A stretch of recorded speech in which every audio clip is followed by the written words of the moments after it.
احمر کے ساحل پر ہے، 250 کلومیٹر کے فاصلے پر واقع ہے۔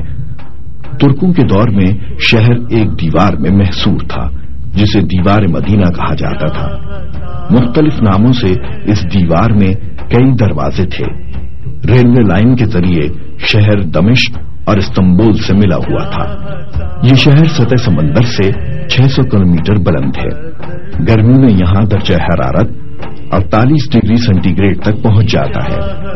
عہد حاضر میں زندگی کی تمام بنیادی ضروریات یہاں مہیا ہیں۔ اس مقدس فضا میں رہنے والے لوگوں کے چہرے مطمئن اور پر نور ہیں۔ رنگ و نور میں دھلا ہوا یہ شہر نور ربانی کا مظہر ہے۔ شہر کی تعمیر کا زمانہ 1600 قبل مسیح سے 2200 قبل مسیح ہے۔ لفظ مدینہ دین سے ماخوذ ہے جس کے معنی اطاعت کے ہیں۔ کیونکہ اس شہر میں خدا اور رسول کی اطاعت ہوتی ہے اس لیے اسے مدینہ کہتے ہیں۔ بس دین مدینہ کے 2 حرفوں میں نہا ہے، ادھر میم کا اضافہ ادھر ہائے مدینہ۔ اس پاک و طاہر شہر کے کئی نام ہیں، مثلاً تابا، طیبہ، طائبہ، ایمان، حرم، حرم رسول اللہ، خیرہ، دار الایمان، دار السلام، دار الہجرہ، قبطۃ الاسلام، آسمہ، معصومہ، ارض اللہ، سید البلدان، ذات النخل، المومنہ، دار الابرار، قلب الایمان، ذات الحرارہ، المبارکہ، شافیہ۔ کسی چیز کے بہت سے نام ہوں تو اس سے اس چیز کی عظمت اور بزرگی ظاہر ہوتی ہے۔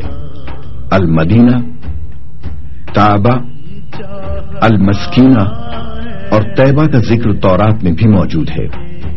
البتہ مدینہ منورہ محبوب ترین نام ہے۔ قدیم ناموں سے ایک نام یثرب بھی ہے جو مصری لفظ تھربیس کی تعریب ہے۔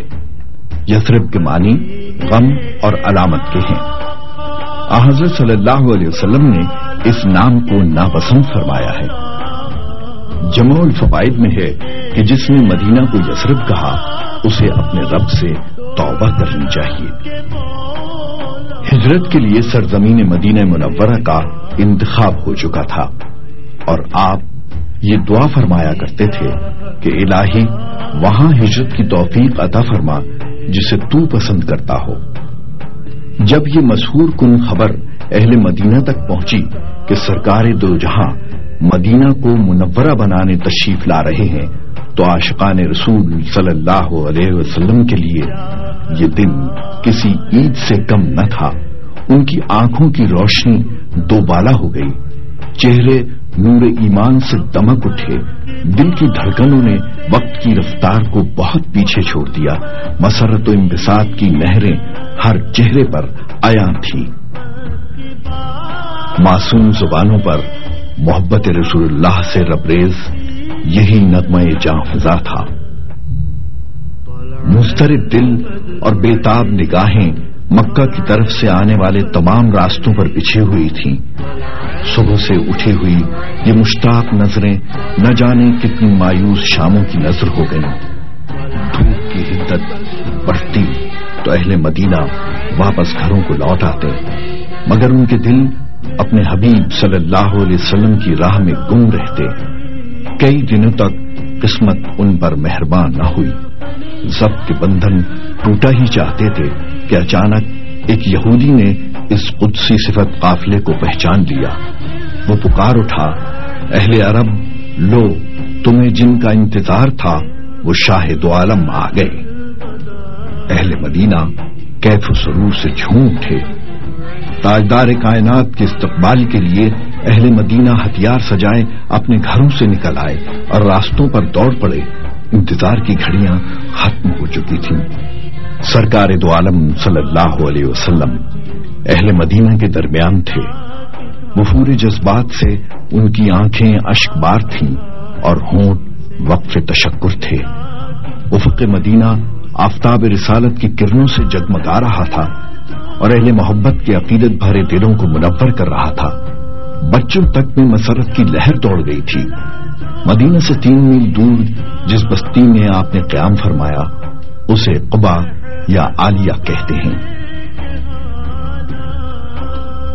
یوں تو ہر کوئی اللہ کے رسول کا میزبان بننا چاہتا تھا، مگر یہ شرف عمر بن عوف کے خاندان کا مقدر ہوا، جس کے سربراہ کلثوم بن حدم تھے۔ آپ دوشنبہ 12 ربیع الاول سن 1 ہجری میں قبا تشریف فرما ہوئے۔ 14 دن تک آپ نے قبا میں قیام فرمایا۔ بعض روایات میں 1 ہفتے سے کم کا بھی ذکر ہے۔ قیام قبا کے دوران آپ نے مسجد قبا کی تاسیس فرمائی، جو تاریخ اسلام کی پہلی مسجد ہے۔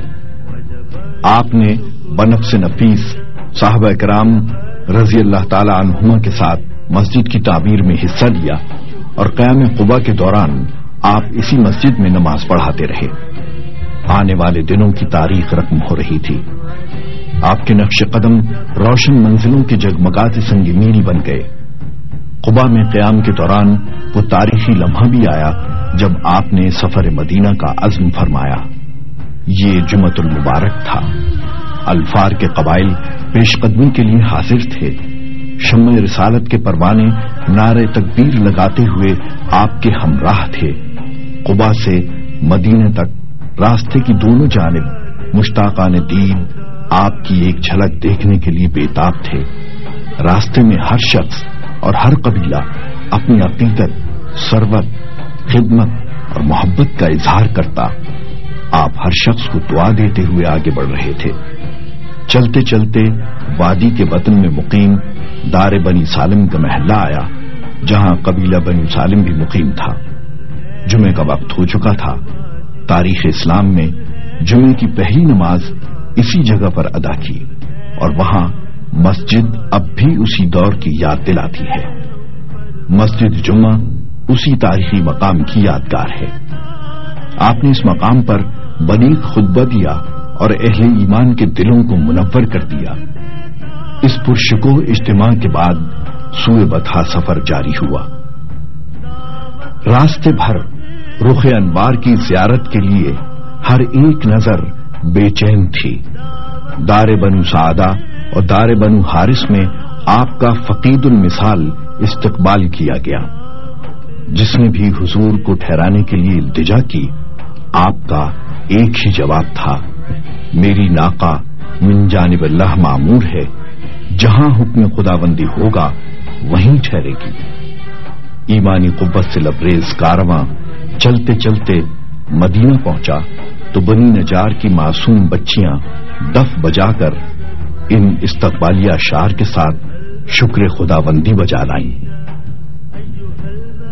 حضرت انس رضی اللہ تعالی عنہ فرماتے ہیں، میں نے ہرگز نہیں دیکھا کوئی دن خوب تر اور روشن تر اس دن سے جس میں